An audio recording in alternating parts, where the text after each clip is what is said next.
En el aire de Radio Uruguay, La Máquina de Pensar.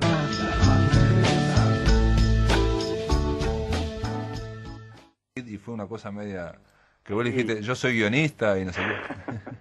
Sí, en realidad nos conocimos con Alfredo un poco a través de la movida de libros infantiles, él como ilustrador y yo como escritor. Y él en ese momento ya había ilustrado el libro de Anina Yatay Salas, el libro de Sergio, y estaba con la idea un poco loca en ese momento, estoy hablando sobre el año 2004, ¿no?, de que eso podía hacerse película, o de llegar a ser una película. Y yo le dije, mirá, yo no sé, he estudiado guión, es un tema que me interesa. Y bueno, nos pusimos a trabajar. A mí, la verdad que yo no había en ese momento leído todavía el libro de Sergio, y me interesaba mucho trabajar con Alfredo. O sea, en realidad me parece un tipo hiper talentoso. Y bueno, fue en ese sentido, una buena apuesta la mía, porque la película lo demuestra, ¿no? Una cosa que me ha llamado la atención, digo, con respecto a lo que fue la cocina de Anina Yatay Salas, digo, desde afuera, digo, Sí. es que yo tenía la idea que la gente de literatura infantil y juvenil, que más o menos se conocen todos, que son una especie como de grupo que se llaman muy bien, porque lo he visto en varias, pensé que se conocían de muchísimo antes, y resulta que es muy reciente, digamos, vos lo conociste en el 2004, él conoció a Sergio a partir de Anina, es decir, es bastante reciente si se quiere. Sí, yo, digamos, dentro de la literatura infantil y juvenil hay como, creo que un movimiento pre-Roy Berocay y post-Roy Berocay, en el sentido de que él fue un poco el que empezó con esto de moverse en colegios y de empezar a crear un espacio de literatura infantil y juvenil más allá del literario, o sea, realmente dentro de las escuelas, dentro de las librerías, dentro del imaginario de la gente también, ¿no? Estoy hablando de literatura infantil y juvenil uruguaya. Y claro, creo que a partir de ahí ha habido un cierto como eclosionar editorial que ha permitido que nos contactemos, pero claro, es un proceso bastante nuevo. O sea, haciendo cuenta, yo no llegué a leer a Roy porque en realidad era un adolescente cuando él empezó a publicar al Sapo Ruperto, o sea que te das cuenta que es relativamente nuevo. Sí. Más allá de esto, sí, creo que obviamente que entre todos como que tenemos buena onda y nos gusta defender el trabajo de los demás, y eso es una cosa que estaba buenísimo, que creo que es bastante, por lo que he visto afuera, creo que tiene como ciertos elementos en común también con la gente de afuera, no sé, no me preguntes por qué. Bueno, tiene que ver quizás con la literatura infantil y juvenil. ¿Por qué te comento esto? Porque de alguna forma esa interrelación que yo creía que era de mucho más y que venía de mucho, esa buena onda hace que de alguna forma se vayan condensando fuerzas creativas. Y en este caso, en el de Anina Yatay Salas, es como, yo lo veo por lo menos, digamos, como mero espectador, es como un salto, ¿no? Un salto de calidad, un salto cualitativo, en cuanto a que hay mucha gente metida para lo que la película sea lo que es. Digo, hay Claro. mucho trabajo, mucha creación y sobre todo como mucha armonía en ese trabajo. Y eso, a mí me parece, yo estoy de acuerdo con eso, me parece que hay como dos elementos ahí que son claves. Creo que un elemento clave es Alfredo. Alfredo desde varios lugares, desde un lugar de rigor y de calidad creativa indudable, y también desde un lugar de don de gentes, digamos, que él tiene, que le permite también liderar en cierto sentido, ¿no? Porque él también lo ha hecho eso como desde un lugar muy receptivo, pero en definitiva sí ha liderado un grupo de gente que realmente se puso la película al hombro, que realmente sacó una película adelante. Cuando vos hablas de que esta película tuvo, qué sé yo, 35 personas que trabajaron en ella, animadores y qué sé yo, y lo comparás con lo que se hace en otros lados, es un equipo, casi te diría, ridículo de gente, ¿no? Por el número, no por el talento de la gente. Y bueno, eso es porque todos tenían un gran compromiso. El gran compromiso lo tenían, por supuesto, con la película, pero también con Alfredo, me parece. Un detalle que no te comenté, pero digo que un poco abona lo que te decía antes, es que Alfredo Soderguit, que es el director, y Sebastián Santana, que es el director de arte, bueno, yo lo entrevisté hace un año o dos, de los fondos. Yo me hablaba que él era director de los fondos de la película, o sea, los dibujos del fondo, mientras interactúan los dibujos animados de Janina y sus amigos en el fondo, que para mí me parecieron excepcionales. Realmente me quedé con la boca abierta con los dibujos de fondo. Y lo que me llamó la atención, y ahí también está Alfredo, que se conocieron también recientemente cuando hacen 21 poemas raritos, Sí, que eso hace mira vos, se juntan Mira vos. en ese libro de poemas, es un libro precioso, dicho sea de paso, como objeto y como texto literario. Y y nada, y ahí un poco se conocen, y justo en un momento que nos encontramos en el propio estreno de la película con Virginia Sandro, que fue en su momento la editora de ese libro, hablaban de eso también, ¿no? De lo que se generó a partir de ese encuentro, ¿no? Que ha sido buenísimo de todo el lugar, ¿no? Porque creo que los dos son tipos recontra talentosos, y sobre todo con una capacidad como de propuesta muy grande, que me parece que también es importante. A veces los ilustradores se ven a sí mismos como los reproductores de algo, y ellos son un poco más que reproductores, ellos son proponedores de cosas. Yo me acuerdo, el único libro que Sebastián Santana hizo mío fue Música de Vampiros, y me entregó a la editorial y a mí, ¿no? Un dossier como con, no sé, 15 propuestas diferentes para el tratamiento del libro, todas justificadas con un texto escrito que de determinado lugar lo justificaba así y asá. Es muy poco común eso, y te habla de que, aparte de que todas las propuestas estaban muy buenas, te habla de una cabeza que funciona de una determinada manera, que permitió también, entre otras cosas, hacer esta belleza de película de lo visual, ¿no?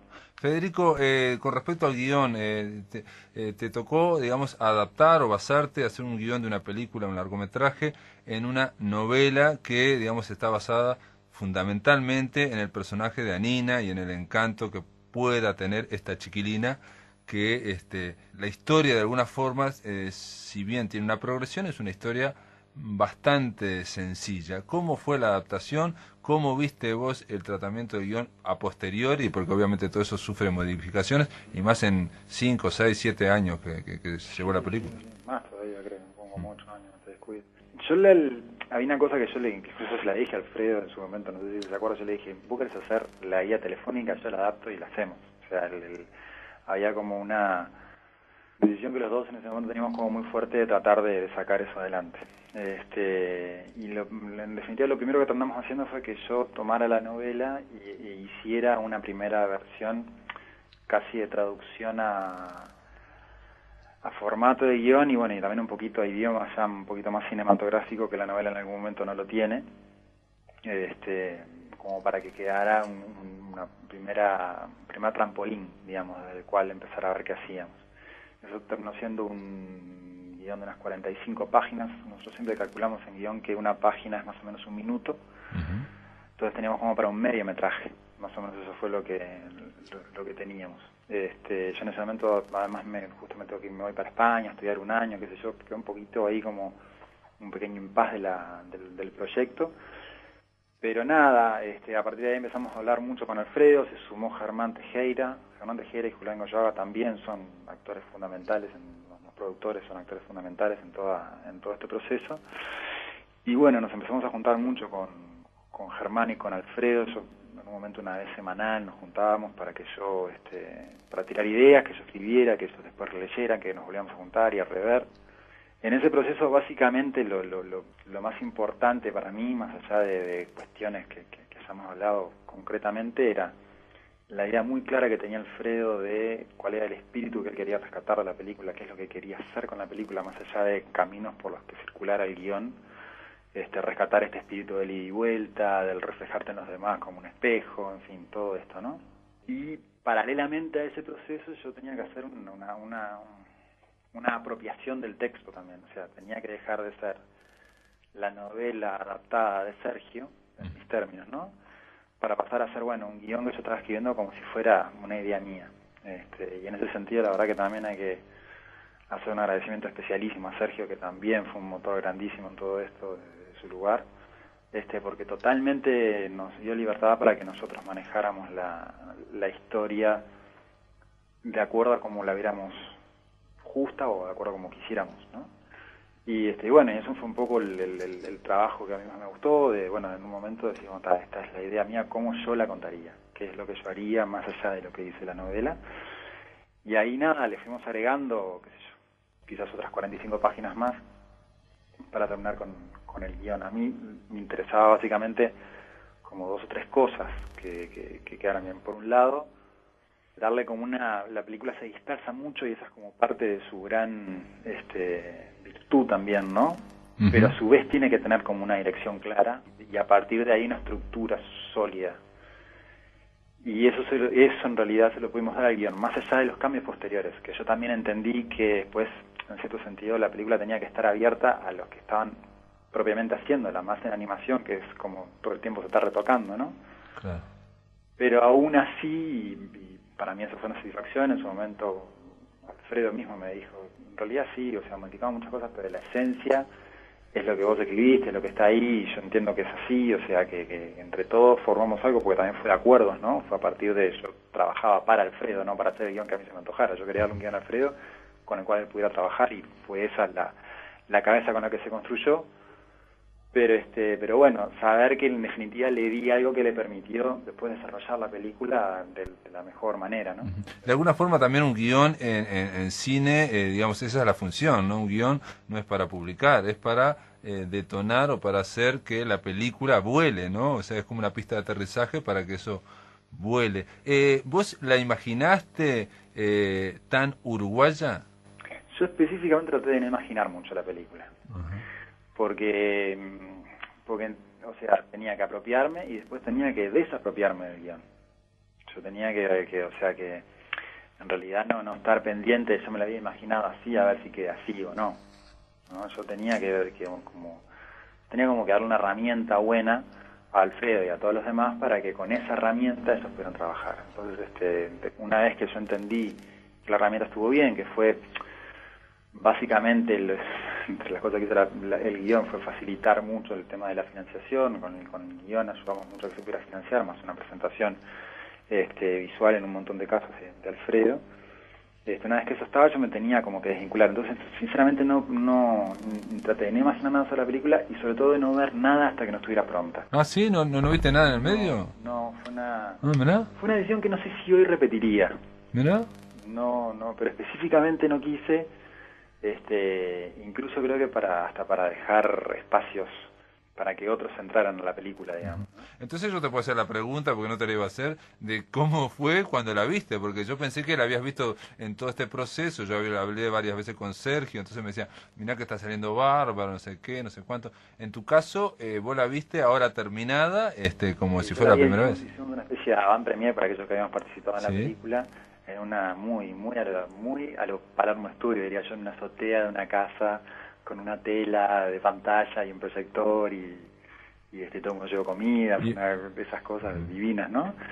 Y nada, yo fui obviamente con mi mujer y con mi hijo en ese momento, el chiquito no lo llevamos, el más grande se llama Joaquín de 4. Y claro, fue un reencuentro con la película, ya hacía muchos años en realidad que que había terminado el guión yo dejé de trabajar en cierto sentido sobre el 2006, por ahí a más tardar, finales del año pasado, 2012, entonces eran una poca de años, ¿no? Y para mí fue muy emocionante ver la película, muy emocionante desde varios lugares, desde lo linda que había quedado, desde la felicidad de ser parte de eso, desde reencontrarme con cosas que había escrito y de ver otras cosas que no. ¿Y a tu hijo qué le pareció? A mi hijo le encantó. Mi hijo me dijo, la película me pareció muy bien. Y rápidamente identificó, ahora por ejemplo ayer estamos pegando unos stickers de Anina y bueno, ve él vinculándose con cosas de la película, contándome por qué esta era mala, por qué esta no, por qué esta de la amiga y cómo ordenaba, porque podía sacar los personajes, ¿no? Cómo ibas ordenando cuáles se pegaban primero y cuáles se pegaban después. Eso también es una lectura de la película, ¿no? La elección de cuál es el orden de personajes. Y las 2 veces que la vio, a mí claro, mucho tiempo le miraba de reojo la cara, ¿no? A ver qué cara ponía. Y es divino. Aparte, claro, es para mí también la primera vez que algo que yo hago conecta con él, porque los libros que yo escribo son para lectores bastante más grandes. Y son libros más largos también. Claro, no son para él. Entonces, la verdad que en ese sentido fue divino y sobre todo para mí también fue una gran alegría por todo el laburo que hubo atrás de la película, toda la gente que yo sé que estuvo trabajando y todo el esfuerzo grandísimo de Alfredo, de Julián, de Germán, de Alejo, de Sebastián, todos metiéndole a cara de perro para que saliera por mucho tiempo, un esfuerzo realmente muy grande y si bien vos mirás el número frío de dinero que costó, es imposible determinar cuánto dinero costó por todo el esfuerzo que hubo extra, digamos, ese dinero, e incluso ese dinero es ínfimo. Yo la otra vez estaba leyendo que Campanella está haciendo su película de animación, una basada en un cuento de Fontana Rosa. Leí, uno nunca sabe cuán real es, pero no me extrañaría que así fuera, que habían arrancado con un presupuesto de 10 millones de dólares y llevan 20, y no sé si habían terminado la película. Y esta película, el dinero cash con el que contó fueron $600.000. Ah, sí, no sabía ese dato. Pero digo, eso te tiene... Eso, sí. No, eso no te justifica hacer una mala película. No. Es más, te digo un detalle que ya lo dije ayer. Una cosa que me pasó en el cine cuando la fui a ver y un poco me sorprendió es que los gurises hablaban con la película. Eso me sorprendió. Sí. Había gurises que hablaban, que decían, sí, a mí cuando me pasa eso, a mí cuando me dicen eso, o le decían, no digas tal cosa, le hablaban a la película. Sí, había una... Sí, a mí eso también es una cosa que me sorprendió un poco porque Joaquín tuvo como no una reacción de hablarle a la película, pero sí de mucha gestualidad. Yo lo llevo bastante al cine a Joaquín y de taparse los ojos o de tal cosa o de reírse en cosas que es como que hay una interacción ahí re interesante. Exacto, digo, comparándola con otras películas de animación que estamos acostumbrados a ver, eso yo no lo he visto. De todas formas, creo que por eso podríamos hablar después con Federico en algún momento de las películas de animación de Estados Unidos, que digamos que van hacia otro modelo, por ejemplo. Yo creo que apuntan más a entretener al adulto y al niño al mismo tiempo, con distintos niveles, que creo que no es la idea en Anina Yatay Sala. Pero, ¿sabes qué, Federico? Se nos recontra, pasó el tiempo. Bueno. Te mando un abrazo, felicitaciones por la parte que te toca y la verdad que, y vuelvo a decir, es un salto cualitativo que espero que dé para que alguna vez veamos a Martina Valiente ahí en las pantallas. Sí, ser urgencia con eso. O sea, ojalá que se puedan seguir haciendo más cosas y que sean cosas lindas y nada. Un abrazo grande a todos en la audiencia y a todos en el programa y nos vemos pronto. Dale, un abrazo grande. Chau. Muy bien, amigos, continuamos después de la pausa. En el aire de Radio Uruguay, La Máquina de Pensar.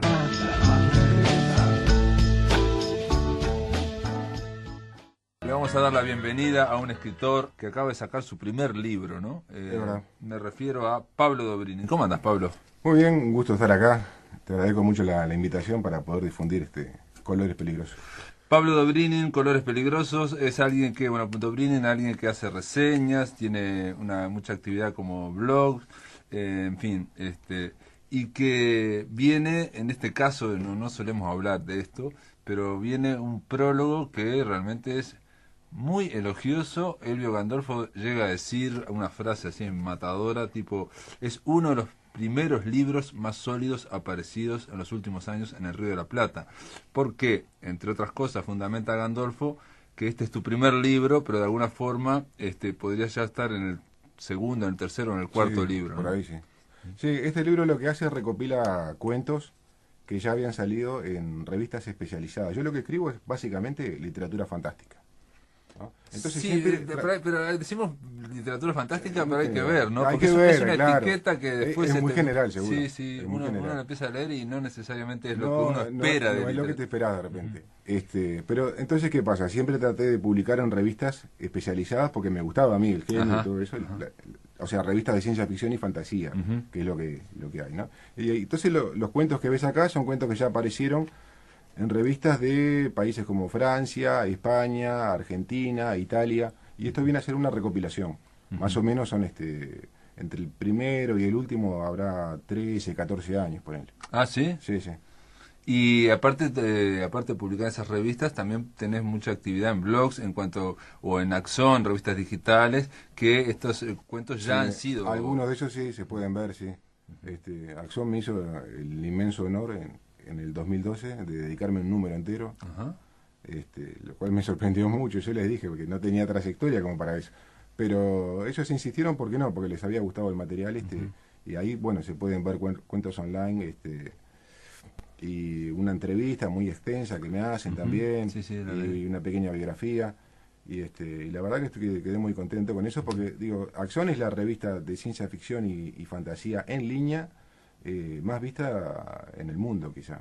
Y como revista literaria debe ser también la que tiene más cantidad de visitas de habla hispana. Entonces, esa es un poco la paradoja que te da publicar en medios virtuales, ¿no? Digo, todo el mundo prefiere el papel. Claro. Pero ahí llegás a todo el mundo. Exacto, tiene una repercusión que...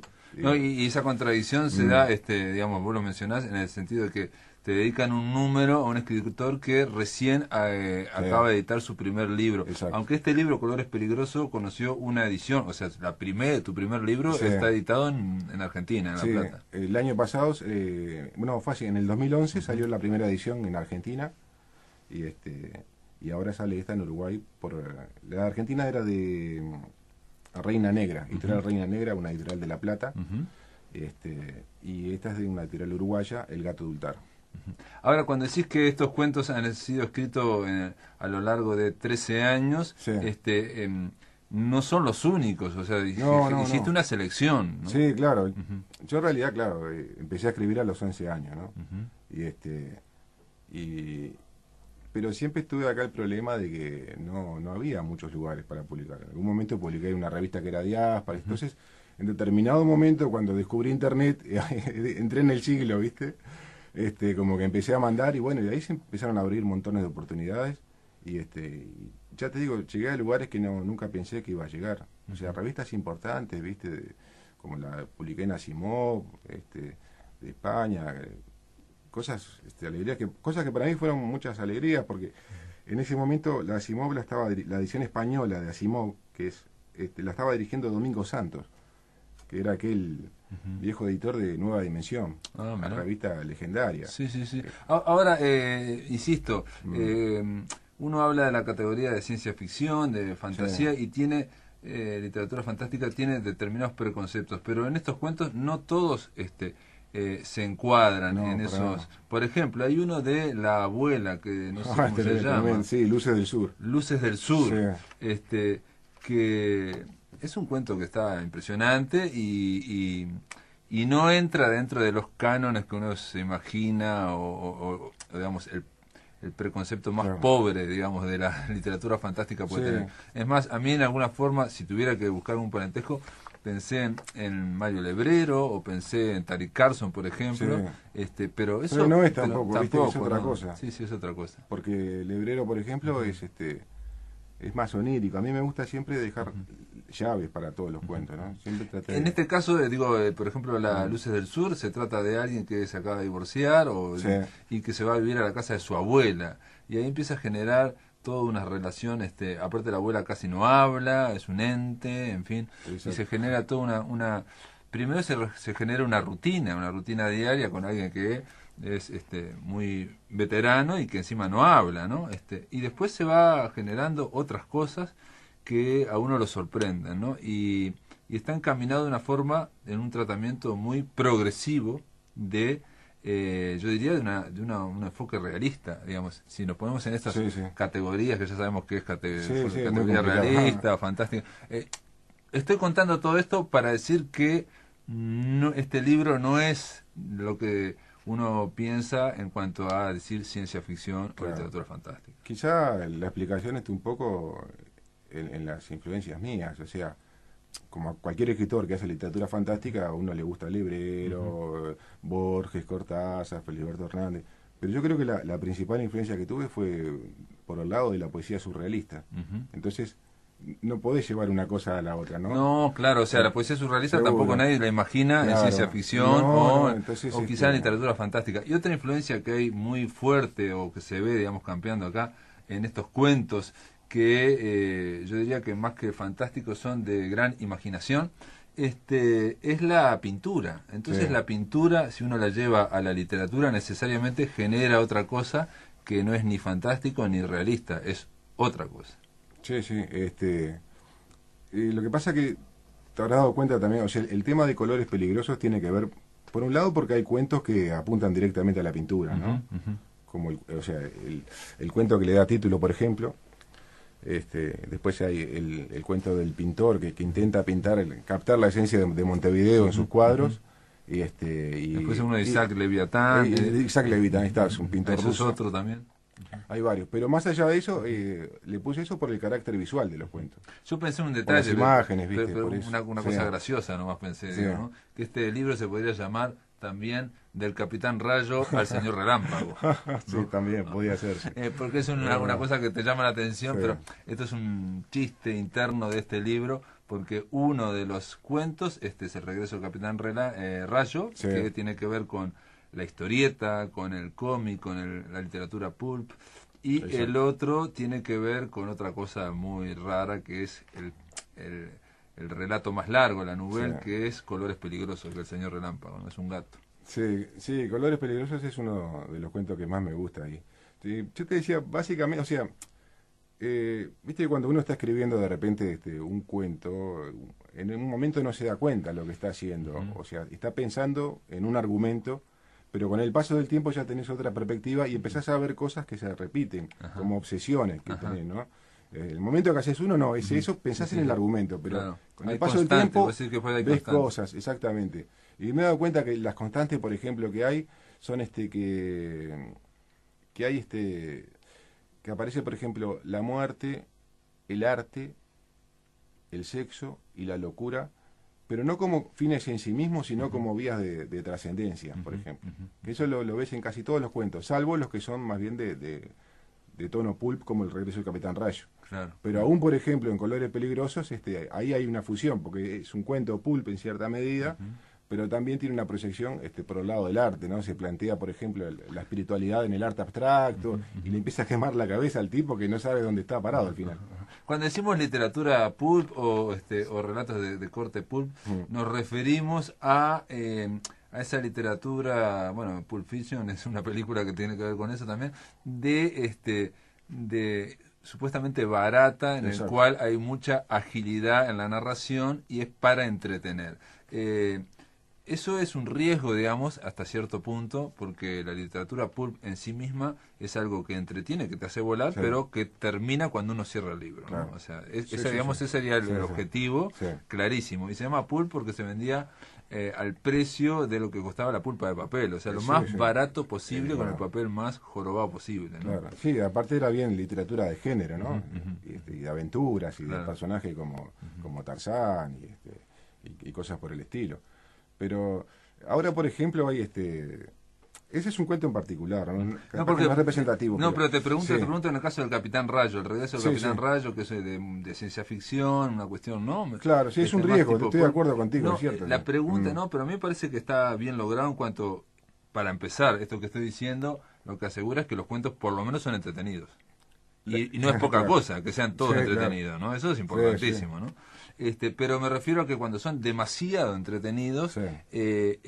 existe la posibilidad de que alguien crea que no están escritos en serio. Claro. Por ahí tenés que ver a veces las distintas lecturas que pueden tener, ¿no?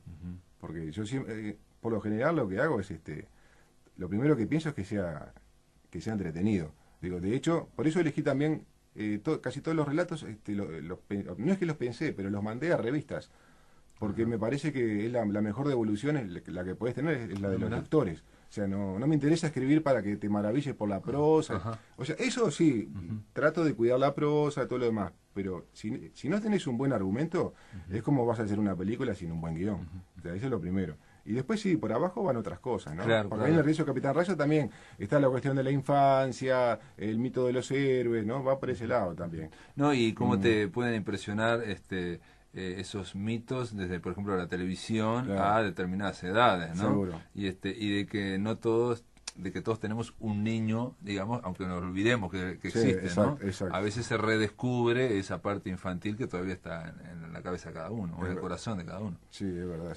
Sí, sí. Ahora, en ese caso hay como un chiste también, o como acá dice Elio Gandolfo en el prólogo, que vos decías literatura de ciencia ficción, en este cuento en particular, Sí. de taquito, ¿no? De taquito en el sentido de que usás todos los tópicos que Ah, hay. sí, a propósito, o sea claro, que sí, sí. Montevideo está inundado, la Ciudad Claro. Vieja es como Venecia, ¿no? Ahí está. Ahí está Ballard y hay un montón de gente. Claro, ¿no? las calles tienen nombres de superhéroes y de, Ah, sí. y de personajes de cómic. Y Ballard también, una calle se llama Hay una Ballard. vez que se llama Ballard. Y es un exacto. mundo Y otra se llama sumergido. Bob Kane también. Claro, Bob Kane, claro, y, claro. y la estética de la ciudad, hay lugares, por ejemplo, que tienen la estética de Dalí, hay cosas así. Un detalle con el tema de la pintura que nos dijimos, ¿sí? Un detalle que nos dijimos es que cada cuento de Colores Peligrosos tiene un dibujo especial, o sea, hay un Sí. dibujo que abre el cuento Sí, en sí. la página, digamos, impar del libro. Esta es una característica que tiene la edición uruguaya, ¿no? Del Gato Ultar. La edición argentina también tenía dibujos, pero estaban sacados de la tapa. Entonces, si vos, por ejemplo, ves la tapa, vas a ver que están los personajes de los cuentos representados en la tapa. Entonces, lo que se hacía era, se recortaba esa parte y se ponía al principio. Para esta edición uruguaya lo que se hizo fue convocar a dibujantes argentinos, fundamentalmente. Que tienen estéticas muy distintas, muy diferentes. Entonces se trató de elegir que más o menos se encajaran con la temática, ¿no? Más allá de que hay dos pinturas clásicas, ¿no?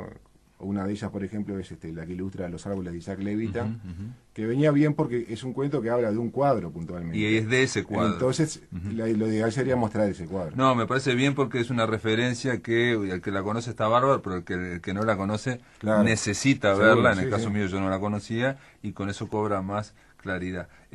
Pablo Dobrini, ¿me aguantás un poco vamos a la pausa ¿Cómo no? y después seguimos conversando sobre Colores Peligrosos? En el aire de Radio Uruguay, La Máquina de Pensar. Continuamos aquí en La Máquina de Pensar, estamos conversando con Pablo Dobrini acerca de su libro Colores Peligrosos, un libro de cuentos que él dice que está dentro de la literatura fantástica y de ciencia ficción. Yo digo que son de una gran imaginación y hay de todo en estos Colores Peligrosos. Este libro se va a presentar esta semana, Pablo, se va a presentar el jueves 2 de mayo. Exacto. A las 19 horas en el Centro Cultural de España. Esto va a ser... ¿quién va a estar de presentador?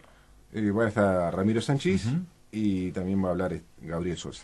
Ramiro Sánchez, que ha hecho una especie de ensayo de ciencia ficción uruguayo, creo que estaba con vos en algún momento haciendo, ¿no? ¿Puede ser eso o no? Sí, son dos temas que hemos tocado entre los dos, sí. Normalmente el tema de la ciencia ficción uruguaya hemos estudiado eso. A pesar de que, ya te digo, no es que nosotros sacamos ciencia ficción, más bien hacemos una cosa que a veces va por el lado de lo fantástico, lo bizarro, y a veces sí toca la ciencia ficción.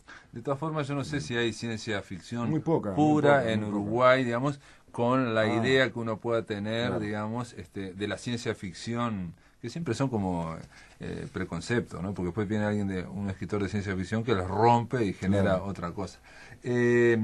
Colores Peligrosos, hay también un cuento, lo dijimos, el de Colores Peligrosos, que es una especie de... Ya son relatos largos, algunos son casi una novela. Hay ¿no? tres que son prácticamente novelas cortas, sí. Sí. No podemos hablar de cuento. En el cual se manejan también un costado espiritual Sí. y se maneja también una especie de literatura esotérica, Exacto. en el sentido de, bueno, de la nueva era, o de que pueden venir nuevos mundos, o en fin, o que puede venir una especie de mesías, aunque en este caso es un gato.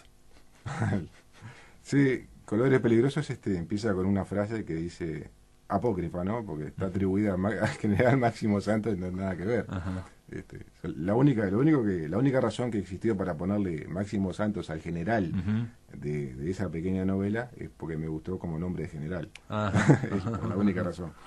Entonces aparece una frase atribuida a él y dice toda estética es política. Y a partir de ahí, de esa premisa, empieza a contar una historia que te muestra un territorio que en principio está dominado por una dictadura, por este general, donde hay un arte oficial, que es el arte realista. Claro. Ahora, el problema pasa cuando el tipo se muere y queda una especie de gobierno de transición y empieza a filtrarse el arte abstracto. Pero, el arte abstracto que está, digamos, en los países vecinos. De todas formas, esto que está contando Dobrynin sería el contexto, porque sí, el cuento arranca sin mucha explicación, Sí, claro. ya en esa etapa de decadencia del arte realista frente o figurativista frente al arte abstracto y toda la mística, todo el pensamiento, digamos, de la parte más subconsciente o inconsciente, todo el pensamiento más de la parte por debajo del umbral de la razón. Entonces esta gente, hay algunos pocos que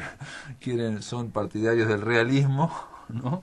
Y que tienen a veces unos discursos que son totalmente reaccionarios, ¿no? Sí, claro. Sí, es cierto, sí. Hay un momento, por ejemplo, que el protagonista tiene un drama, ¿no? Para empezar, que la novia de él hace arte abstracto, ahí ya arrancamos mal. Sí. Entonces, y después encima entra el otro personaje, que es el personaje central, que es el gato, que el gato termina siendo tremendo pintor y pinta abstracto, por supuesto, y le roba a la novia a este personaje, ¿no? El señor Relámpago, porque aparte, digo, no es solamente arte abstracto, sino tiene que ver con toda la parte performativa, toda la parte, digamos, de instalación, toda la parte de repentismo que hay en lo que es el arte del siglo XX y siglo XXI, claro, ¿no? O sea, esto de Duchamp para acá es de una sola forma, claro. ¿No? Es decir, aquí por estos micrófonos pasó Tariq Carson abominando todo ese arte de Duchamp para acá y diciendo que bueno, que en Buenos Aires habían vendido 1 kilo de bosta porque significaba una instalación de no sé qué, claro, ¿no? Sí, capaz que, yo no sé, pero capaz que Duchamp hizo muchas cosas, la hizo en broma y después se tomó eso como que en realidad era un poco el espíritu de los surrealistas, ¿no? Bromear con esas cosas para romper, para atacar al arte oficial. No, y para romper cánones, claro, y romper ideas canónicas, el ¿no? problema es cuando empezás a abusar de eso, ¿no? Cuando ya algo que se hizo en la década del 30 ya está. Pero de todas formas, pero más allá de eso, ¿no? Que puede ser un ejemplo extremo, todo el mundo se puede plantear si le gusta más el arte abstracto. De todas formas, esto, reitero, todo esto que estamos hablando es el contexto. Es el contexto. Podría ser, yo que sé, entre los nazis y los, no sé, por ejemplo, y en otro contexto y la historia podría ser igual. Lo que pasa es que vos lo que hiciste fue inventar toda una historia donde el arte tiene esa importancia. Podría haber sido también el realismo socialista también, o el inicio, digamos, de la Revolución Rusa con todos los planteamientos de los abstractos. De hecho, se habla en un momento de Malevich, ¿no? Se habla de los artistas degenerados. Claro, que se usaba durante la época de los nazis, ¿no? Claro, que los nazis hicieron su catálogo de obra del arte degenerado, ¿no? Seguro. Y estos que son realistas también hablan del arte degenerado. Por supuesto está más exagerado porque la gracia justamente de plantear las cosas en un terreno fantástico, o más que fantástico, yo creo que por ahí lo que hago es escribir relatos bizarros, ¿no? Por ahí capaz que lo fantástico no te da exactamente una idea. Lo que hace, digamos, el relato bizarro es extender los límites, entonces vos podés plantear los mismos temas, pero mucho más exagerados y bajo una nueva luz y ver otras cosas, ¿no? De todas formas, los temas siempre son los mismos. Te abandona a un protagonista, le abandona a la mujer, es desplazado por otra cosa, en fin, siempre, en realidad la literatura versa de entre 3 o 4 o 5 temas, ¿no? Lo que aquí cambia es la parte, digamos, de contexto o de imaginación. El tema de la pintura, ¿vos pintaste alguna vez? No, capaz que tendría que hacerlo. Capaz que tendría que, sí, porque se nota que me gusta, ¿no? Claro, te encanta, pero aparte en ese momento también es lo que genera la pintura, lleva a la literatura, es como una excusa o un detonante para la poesía, porque escribir literariamente sobre cuadros o sobre pintura, que también tiene que ver por debajo del umbral de la razón, sin duda, ¿no? Para hablar de la pintura no tiene ninguno... Todos estos problemas que tiene la literatura, fantástico, poco racional o irracional, los pintores hace 200, 300 años no se plantean eso. Claro. Ellos lo pintan con la intuición, todo. Yo he hablado con artistas, con pintores, y nadie se plantea si lo piensan, o sea, combinan la razón y la intuición naturalmente, ¿no? Físicamente, sensualmente. Claro. Esto es lo que quería decir, es que en tu libro te da oportunidad para que vos también desarrolles tu costado poético. Sí, lo que te decía justamente de la parte espiritual, ¿no? Eso de analizar la obra de uno, después que pasa un tiempo y ver que hay ciertos temas que se repiten, y pensar en determinadas cosas, como te decía, como el arte, por ejemplo, o como el sexo, como vías de trascendencia. Creo que de repente si vos lo planteás a un poeta, te hace pensar en un poeta y no en un narrador. El narrador de repente dice, no, voy a escribir un argumento. Pero ese fondo es un fondo poético. De hecho, en algún momento yo incursioné en la poesía sin considerarme poeta. Y me pasó hace poco que Melón Editora, es una editorial de Argentina, leyó un cuento mío que está ahí, Blue, y me preguntó si yo escribía poesía. Entonces le mostré algunas cosas y bueno, terminó una plaqueta. Salió una plaqueta ahora. ¿En poesía, Argentina? Sí, que se llama Artaud. Artaud. Hay un cuento también sobre Artaud, la película de Artaud, que quizás es bueno, está basado en eso, ¿no? Es el costado más surrealista también, ¿no? Sí, ese es el cuento más experimental.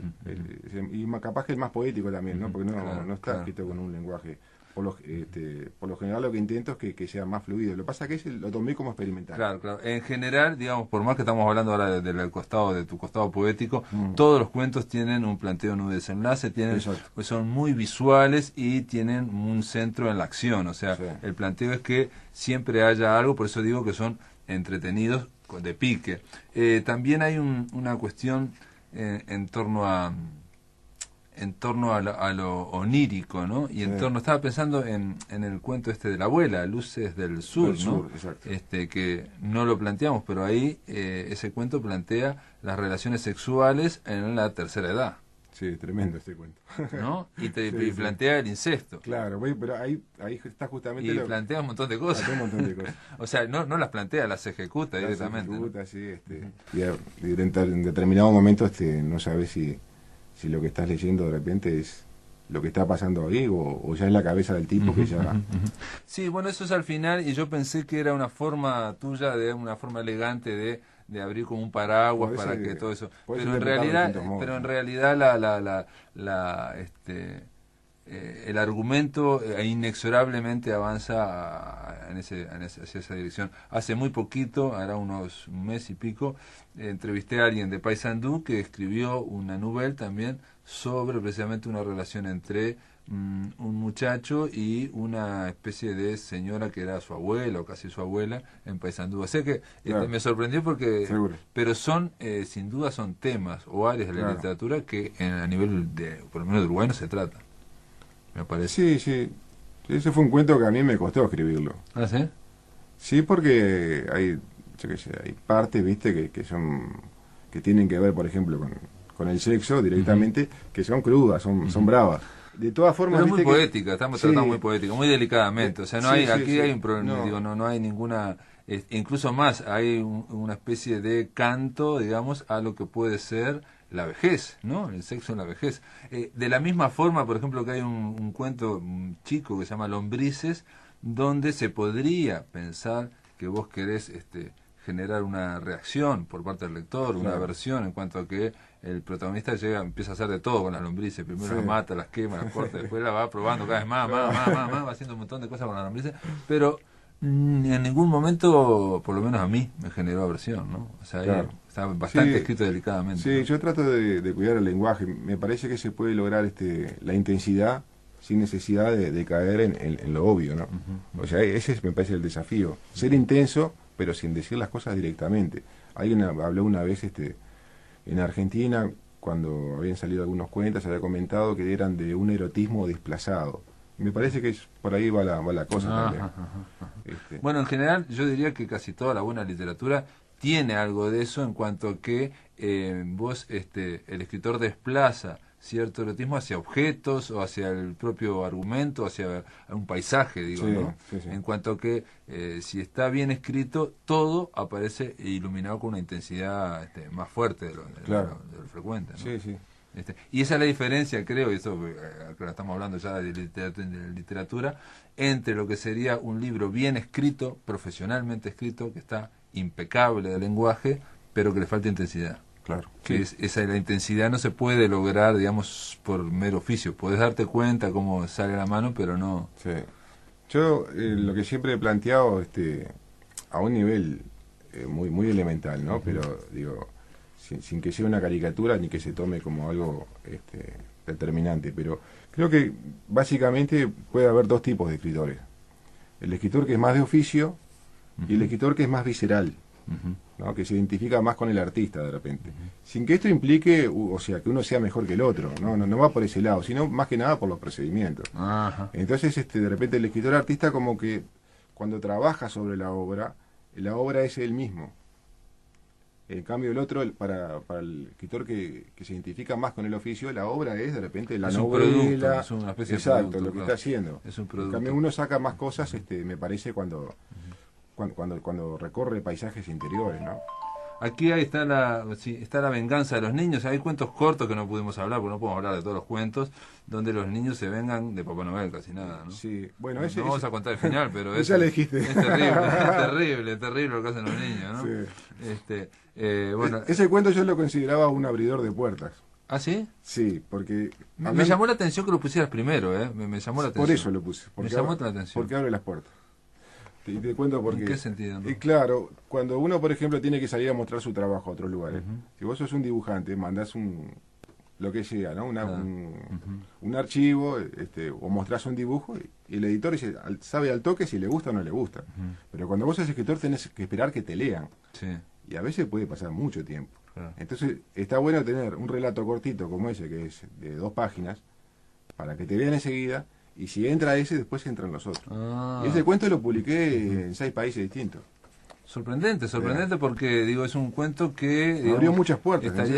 Estaría en esa categoría, digamos, de fantástico o de hacer cosas con mitos, ¿no?